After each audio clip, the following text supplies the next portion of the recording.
আজ আবার একটু গীতা পাঠ করে তোমাদের শোনাবো। গীতার 3য় অধ্যায় কর্মযোগ পরবর্তী অংশ তোমাদের পাঠ করে শোনাচ্ছি। আলস্য ত্যাজিয়া আমি সদা কর্ম করি, জগতের পুণ্যতরে সর্বপরিহরি।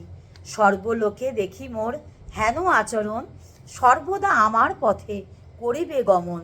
আমি যদি নাহি করি কর্ম এ সংসারে, বিশ্ববাসী হবে নষ্ট কর্ম পরিহারে। আমা হতে হবে বর্ণ শঙ্কর উদ্ভব, বিনাশের কারণ হব এ বিশ্বর মানব। অজ্ঞানীরা কর্ম করে পাপ মোহ বসে, বিষয়ে যে মুগ্ধ থাকে মোহের সে বসে।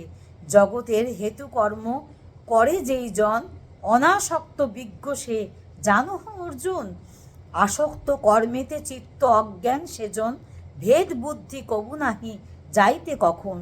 স্থির হয়ে কর্ম করে সেই তো সুজন, স্থির হয়ে কর্ম করে সেই তো সুজন। অজ্ঞজনে সেই কর্মে করে যে যোজন। প্রকৃতির গুণে সর্বকর্ম সৃষ্ট হয়, সর্বভাবে সুসম্পন্ন এই সত্য রয়।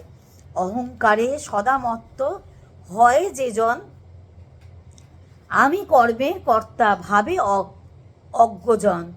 গুণ আর কর্ম হতে বিভাগ আত্মার, এই দুই বিষয়েতে জ্ঞান আছে যার। ইন্দ্রিয় কর্ম করে ইহা মনে জানি, প্রবর্তিত সেই কর্মেতে নাহি হন তিনি।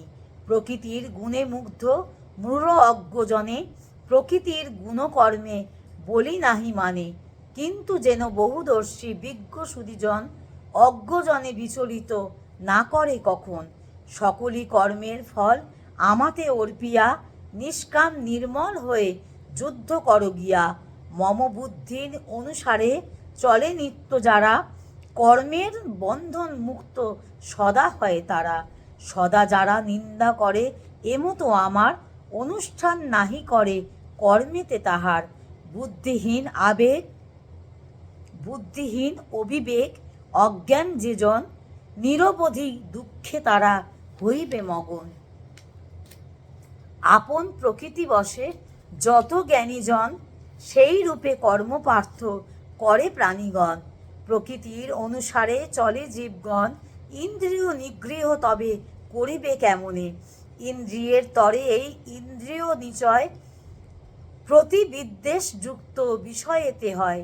এই দুটি না হইলে কভু বশীভূত, নানা বিঘ্ন রূপে যেন লইবে সম্ভূত। দোষ ত্রুটি যদি থাকে নিজ কর্মে কভু, পরম ধর্ম হতে শ্রেষ্ঠ জানিবেও তবু।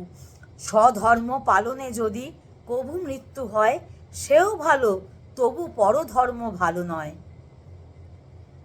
এবার অর্জুন কি কইলেন সেটা তোমরা শোনো।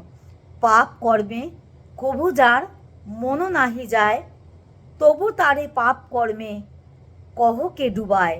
হেন শক্তিমান কেবা পুরুষ প্রধান, কহ তুমি দয়া করি ওহে ভগবান।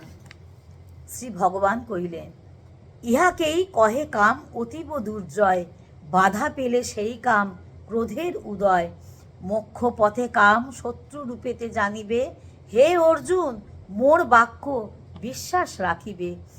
ধূমেতে আবৃত্ত হয় যেমন অনলে, দর্পণ মলিন হয় কলঙ্ক থাকিলে। জরায়ু চর্মেতে যথা গর্ভ আচ্ছাদিত, তেমনি কামেতে জ্ঞান হয় সমাবিত।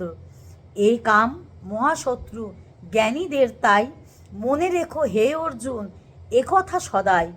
ইন্দ্রিয় দমন করি অতি সঙ্গোপনে, কামে নষ্ট করো তুমি অতি সযতনে। ইহাদের দিয়া জ্ঞান করো অবিরত, জীবগণে সদা করে মোহে আচ্ছাদিত। অতএব পার্থ করো এসব সংযত, জ্ঞান নাশী মহাপাপে করহ নিহত। ইন্দ্রিয় সকল শ্রেষ্ঠ না হতেও মন হতে শ্রেষ্ঠ বুদ্ধি করহ শ্রবণ। বুদ্ধি হতে শ্রেষ্ঠতম আমারেও জানিও, সদাই মনেতে রেখে সংসারে চলিও। এই রূপে শ্রেষ্ঠ আত্মা করিয়া সুস্থির, নাশ মহাশত্রু কামে পার্থ মহাবীর। কহিলাম কর্মযোগে সরল ভাষায়, পদ্য ছন্দে রচে শ্যামা তৃতীয় অধ্যায়। আজ এই পর্যন্ত বন্ধুরা, আশা করি তোমাদের সকলের ভালো লাগবে। শুনতে শুনতে সকলের ভালো লাগা তৈরি হয়, একদিনে ভালো লাগা তৈরি হয় না। কেমন লাগছে কমেন্টে বলো, আর কি কি শুনতে চাও সেগুলোও বলো।